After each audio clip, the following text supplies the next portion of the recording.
Hello everybody and welcome to another episode of Coding the Barbarian. What we're playing for you today is War Thunder, as you can see by this lovely tank that we're looking at here.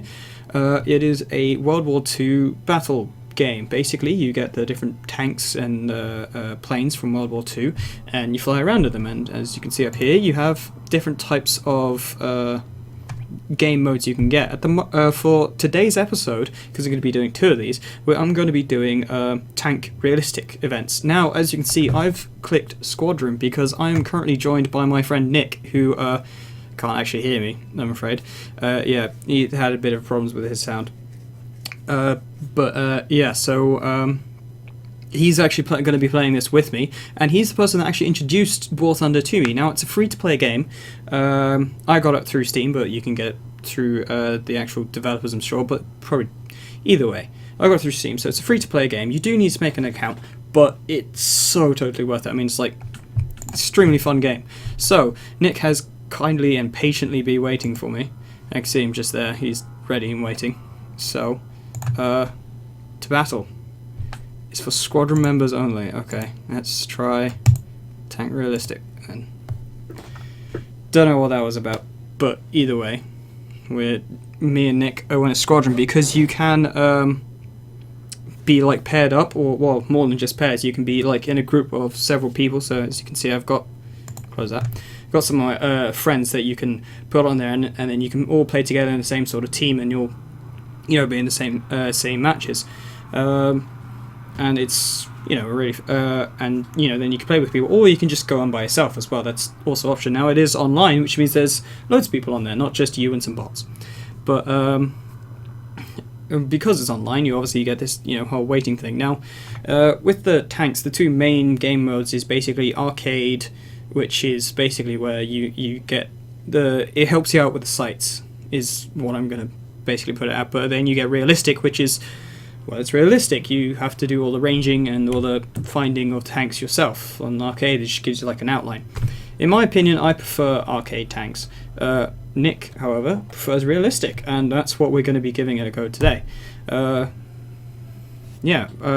there's also as I mentioned, the aviation mode, which is where you fly different planes. And as you know, so I'm currently playing as Russia. Nick is playing as British tanks. I'm not playing as Russia. I'm just using the Russian tanks, and Nick's using British tanks. But as you can see, you can be American. You can use American, German, British, or Japanese. Now they recently put in the British tanks, but they haven't put in any Japanese tanks just yet, because Japanese tanks are apparently not that great. But it's one of the things that they're working on, because they're constantly updating it. So one time I came to it, it's like, oh my god, I can't find anything anymore. They changed how everything's laid out. But no, it's just because I was the stuff I was trying to find is like right in front of me. Now, as you go through the games, you obviously get points. Now, because it's free to play, you obviously get your pay to win stuff, and that's basically what these are.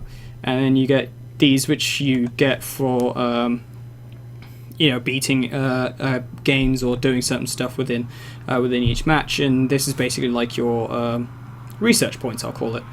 And as you see here, as you research, you start off with these reserve tanks, which means you can use them as many times as you want. But then as you go on, you research better and better tanks until eventually, you get them all. Or, you can also do your pay-to-win stuff.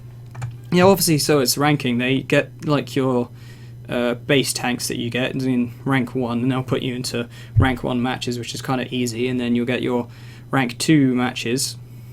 Your rank 2 tanks, and as soon as you break into that, like I've got a T80, and there's 2 in here, so I got the teeth. Yeah, lots of these have like big names that need to be improved.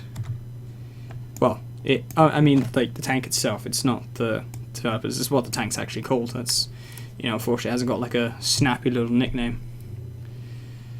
Unfortunately, sometimes it can take a while. Not too often. I've not actually. This is one of the odd and awkward moments where, it's just been in a queue this entire time. Luckily, it's given me time to talk to you guys. Here we go. We're joining a game in Stalingrad. Here we go.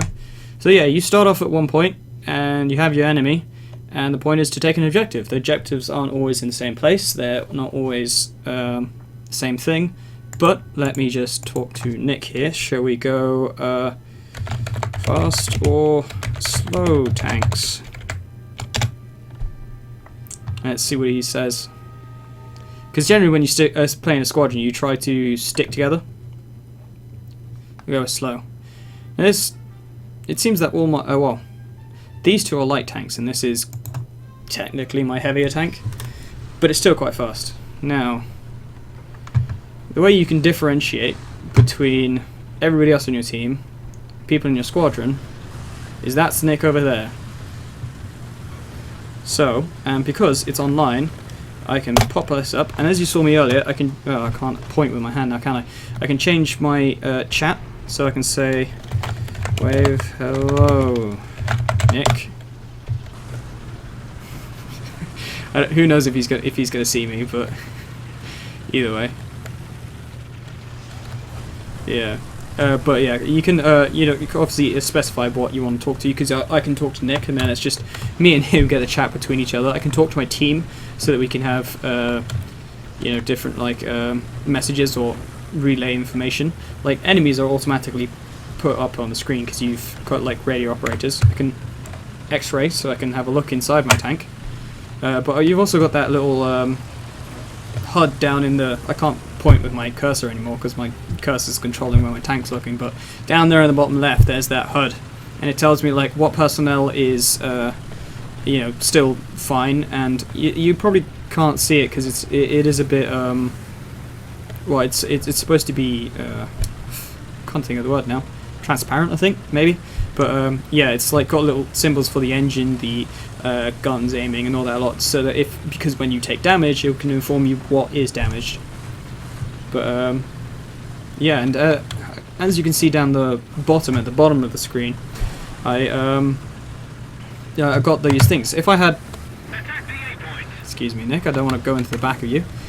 If I had more things, because this is a relatively new tank for me, I haven't actually modified it yet.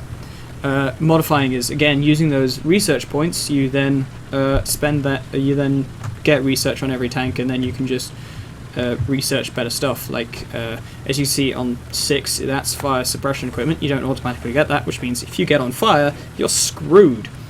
But with this, you can now stop. But I'll just show you quickly. So I can look like this, and if there was a tank there, well, I can look at Nick. I'd be getting like a blue outline around Nick, or if Nick was an enemy, I'd be getting a red outline. And there'd be a little plus to sort of, so that if Nick was in the distance, the plus would be further down because I'd have to aim higher to be able to hit him. And that sort of stuff. But in realistic, you have to find everybody yourself. It's a completely different gameplay as well. Like arcade is very quick, snappy, and there appears to be somebody down there. I can see. I just saw him and then lost him. But yeah, sorry. So arcade is like very quick, snappy, go in, guns blazing, as it were. And then you get a realistic, which is sit, wait, and hope he makes a mistake. Like this guy, I can't aim any lower. But it seems I was aiming too high, low anyway. Hopefully he can't see me. But I can't see him. Okay, yeah, well, obviously it's not just like that. If you do see an enemy, because there's probably not one there, they'll have like a little arrow comes up above them, so it is confirmed as like, yes, that's a real enemy. You did good. What's Nick doing? Nick's gone elsewhere. Yeah, so sometimes it's like realistic. It's a bit of a slower paced match. You got to try and win. Oh yes, and up at the top you can. Well, for me it's more over there. You can see that little red-blue bar. That basically shows your progress. The lower it is, the worse off you're doing. So because reds is lower, it means we're winning. So yay, go team! Bit of a red. Oh, no, that's our team. Okay. Bit of a red versus blue action here. I've actually been watching that again recently, red versus blue. You know, that web series that was based off of the Halo games. It was actually interesting how they did it, and I think Microsoft ended up putting in, because like in the original Halo, they just started doing it, and then like Microsoft was like, actually we like this web series, so, oh shit, I've got artillery fire coming in. It's very handy to know. So yeah, we like this web series, so we're going to make it even easier for them to record. So we're going to make like, so they made like certain adjustments so they could like take out the little reticule and I don't know, all sorts of stuff. They did other stuff. At least that's what I heard. I could be like completely wrong. And you know, bigging up Microsoft for no reason. At least no, it's not Microsoft, is it? Duh. It's Xbox, which is Microsoft, but it's there's two people that made it, isn't there? There's three. Me and names. You guys will know from my other series. I can never remember names. I know this, and I should know this, and yeah. Was it 343 or something like that? Oh shit! There's an enemy. Time to leave. Yeah, the arrow seems to be slightly off there. Let's go find Nick. Yeah, obviously reversing is a lot slower, and as you can see down there on the, well, down there, which is directly underneath my face, the,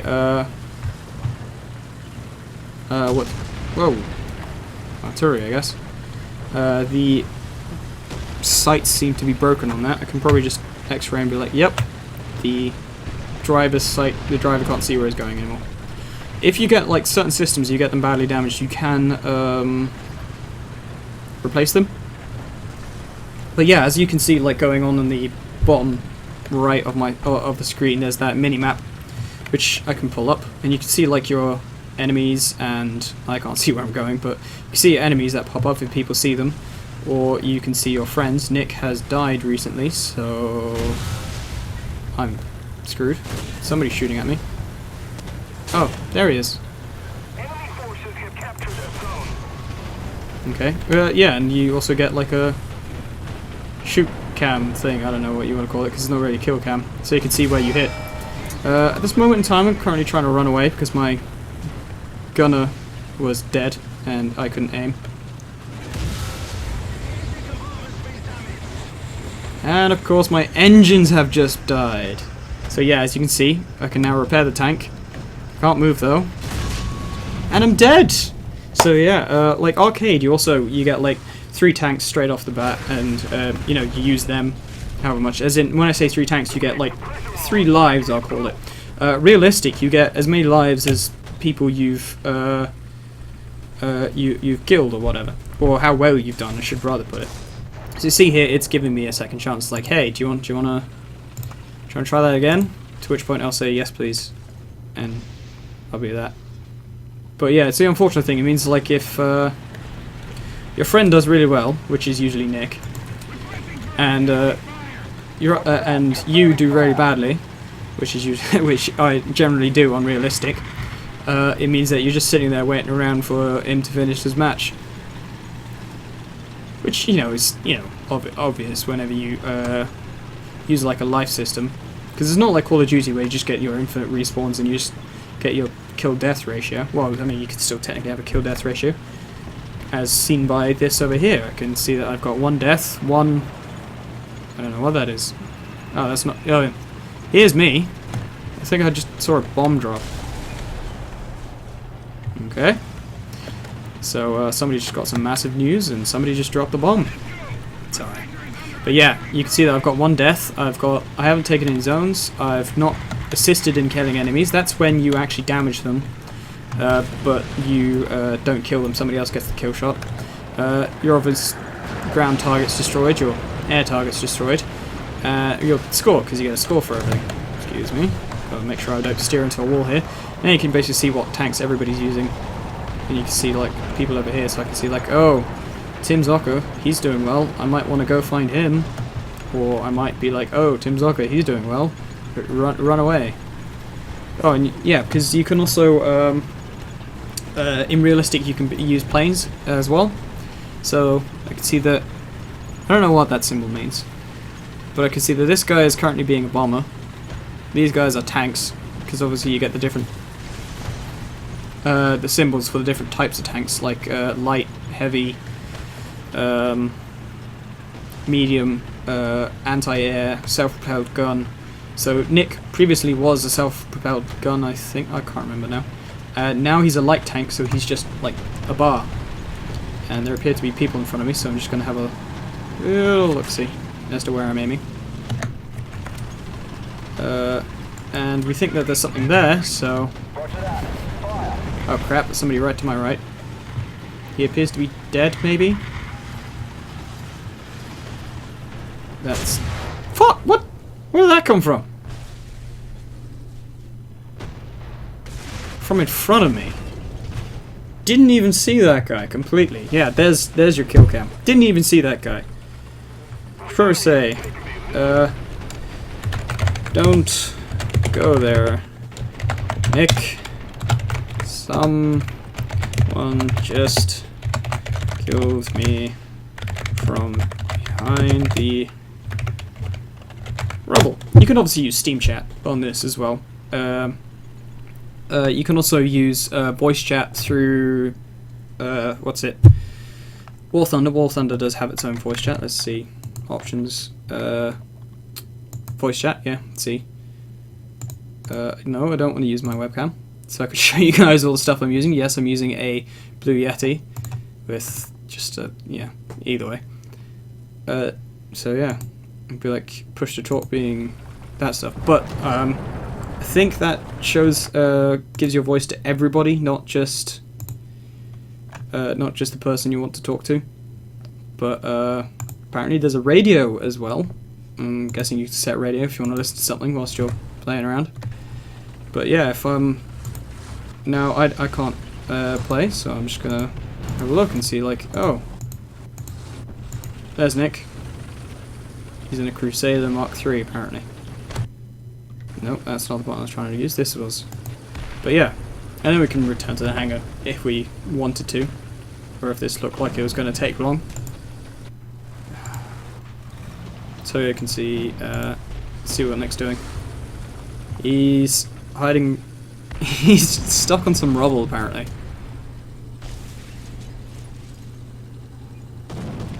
Yeah, but either way, and oh, previously, where'd it go? Probably looking for this. Yeah, you can mark certain things on the map. Probably if I wasn't dead, but I could be like, oh, there's an enemy here that I've spotted, so mark that for some people. Or so you see there, that's people there. They've pulled up that map and they click that as like, hey guys, you should focus on that thing. But yeah, I think we'll just return to the hangar for the moment. Leave Nick to his game. So yeah, at the end of, usually this comes at the end, in which case it will also show you ranking, but I died early. So currently the game's still going on, but you'll get these, what are they called, lions? Yeah, silver lions for every time you do stuff, and then you'll get your, I don't know what they're called, research points, vehicle research or whatever. And so you'll have this one, excuse me, which sort of works in this. You can research aviation or your army stuff, and then you can also modifications. Yes, you get your research for all this. I've fully modified this. It's a very bad thing to so it's not very bad. I'll show you that in a second. Sorry, I clicked on the wrong thing. Modifications, there we go. So yeah, as you can see, I'm currently researching this artillery support, so I can get that in. And you can research more better and better systems. You can purchase backup vehicles, so that means, like, usually it's like, okay, so I can use this tank once, and then I have to switch to another one, but if I get a backup tank, it means that, you know, I can, I don't know, it means I can use it yet again. These over here, which you sometimes get for doing things, is basically you get different boosters. This one is apparently gives plus 10% what I'll call research points for all battle actions and mission rewards. So basically it gives you more stuff. Now going into the crew, because your crew obviously get more and more experience as you use them, so you train them up.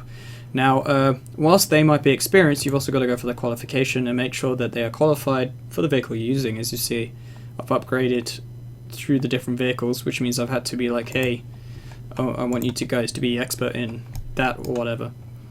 So yeah, you can have this sort of stuff, and as I say, you can swap and have a look at the different